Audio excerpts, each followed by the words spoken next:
New Orleans, 1918. A city alive with music, dancing and laughter. But under the surface, a darkness lurked. A shadow moved through the night, leaving a trail of blood and terror in its wake. This was the Axeman of New Orleans, a name whispered in fear. He was a brutal killer, his weapon of choice an axe. But the Axeman was more than just a murderer. He was an enigma, a phantom who toyed with the city and its people. He sent a letter to the newspapers, a chilling message that made his motives clear. He demanded jazz music. Play jazz, he declared, or face his wrath. The city held its breath. Fear seeped into every corner, every alleyway. The Axeman's threat hung heavy in the air, a discordant note in the city's vibrant symphony. No one was safe. The police were baffled, the people terrified. The question on everyone's lips: who was the Axeman of New Orleans? New Orleans in the early 1900s was a city of contrasts. It was a melting pot of cultures, French, Spanish, African, Italian, each contributing to its unique character. Jazz music, born in the back streets of the city, was beginning to find its voice. But beneath the surface of this vibrant city, tensions simmered. Racial prejudice was rife, and social inequalities were stark. The Italian community, in particular, faced discrimination. They were seen as outsiders. Their growing success in business viewed with suspicion. It was against this backdrop of cultural vibrancy and social unrest that the Axeman emerged. His arrival cast a dark shadow over the city, turning its joyous melody into a fearful murmur. The Axeman's gruesome crimes tapped into the city's existing anxieties, amplifying them, turning neighbor against neighbor. New Orleans, once a city of celebration, became a city of suspicion, where every shadow held the potential for violence. The Axeman's reign of terror began in May 1918. His first victims were an Italian grocer and his wife, their bodies found brutally murdered in their own home. The weapon, an axe wielded with ferocious strength. The police initially suspected a robbery gone wrong, but as more attacks followed, a chilling pattern emerged. The victims were almost all Italian grocers, their homes invaded in the dead of night. The Axeman's brutality was shocking. He didn't just kill, he mutilated. Fear gripped the city. People bolted their doors, terrified to sleep. Rumors spread like wildfire. Was the Axeman a disgruntled employee, a jealous competitor, or something more sinister, a creature of darkness, reveling in the city's fear? The police were under immense pressure to catch the killer, but the Axeman was always one step ahead, vanishing into the night as quickly as he appeared. The Axeman's reign of terror continued for over a year, keeping the city of New Orleans on edge. Every creak of a floorboard, every gust of wind against the shutters was met with terror. People were afraid to leave their homes after dark. The streets, usually alive with music and laughter, fell silent. The newspapers, fueled by the public's insatiable appetite for information, published daily accounts of the Axeman's crimes, real or imagined.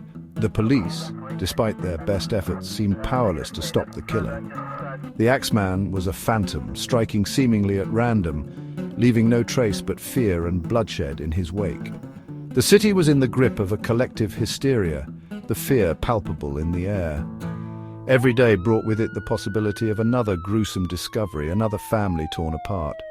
The Axeman had cast a long shadow over New Orleans, and no one knew how to escape it. Section 5. The Devil's Music, a pact with the Axeman. In March 1919, the Axeman sent a letter to the newspapers, a letter that would forever change the city's history.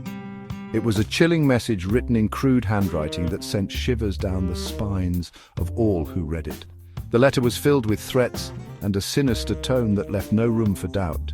In it, the Axeman claimed to be a demon from the hot depths of hell, a being of pure evil who thrived on chaos and fear.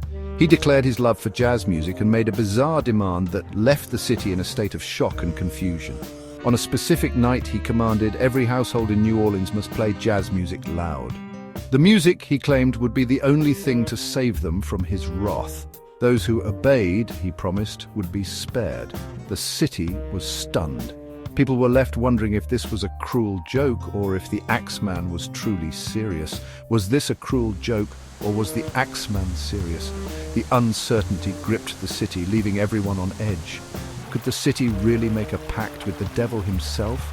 The fear was palpable, and the decision weighed heavily on the minds of the residents. On the appointed night, the city of New Orleans was filled with the sound of jazz music. Every street corner, every home resonated with the lively tunes of jazz. Never before had so many bands played at once.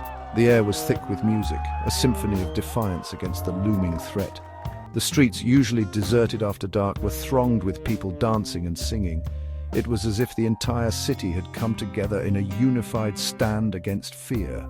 It was a night of defiance, a collective refusal to bow to fear.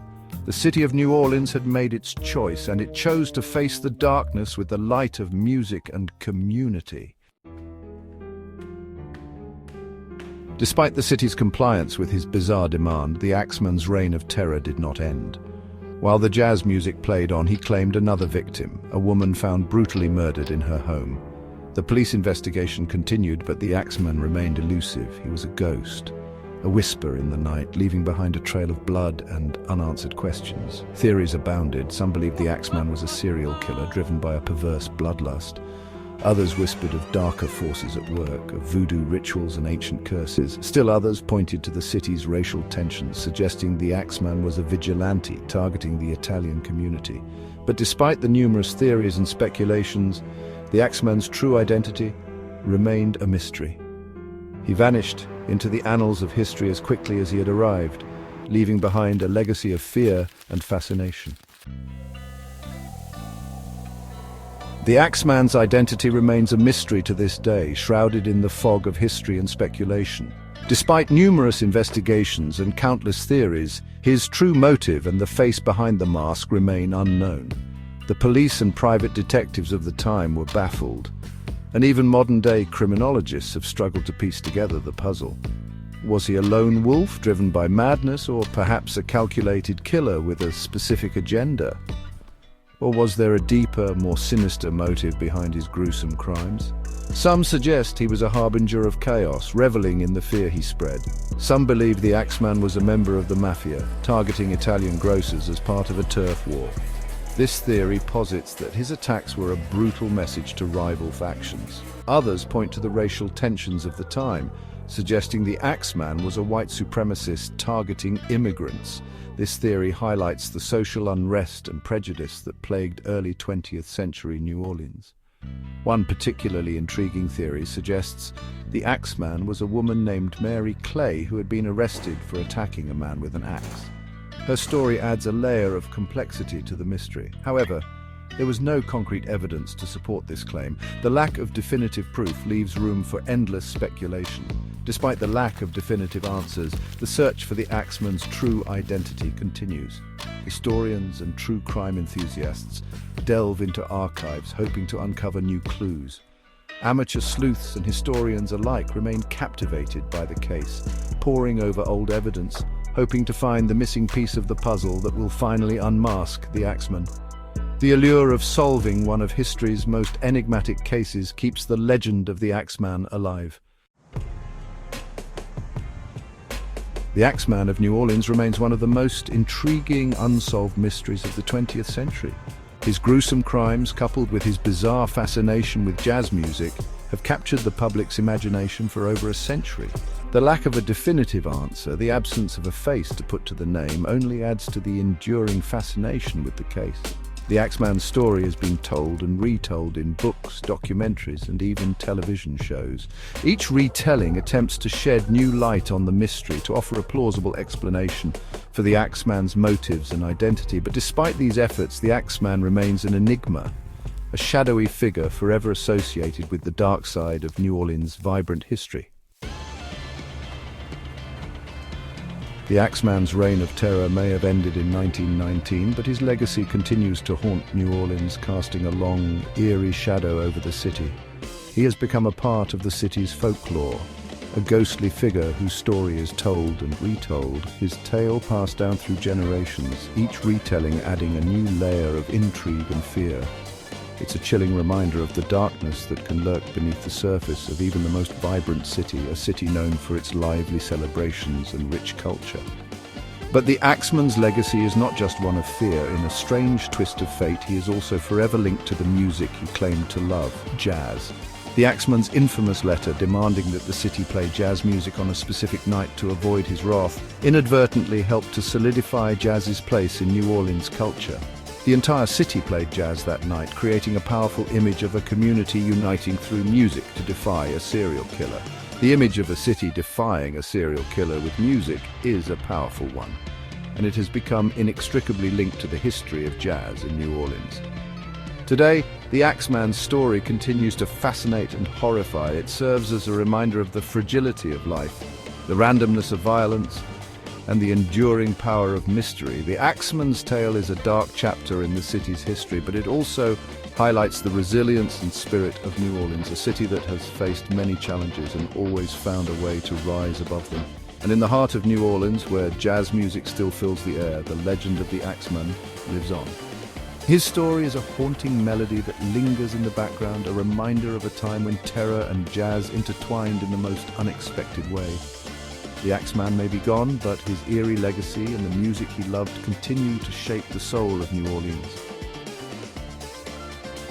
If you liked the video, subscribe, like, share and comment if you want more videos about the most mysterious cases in the world.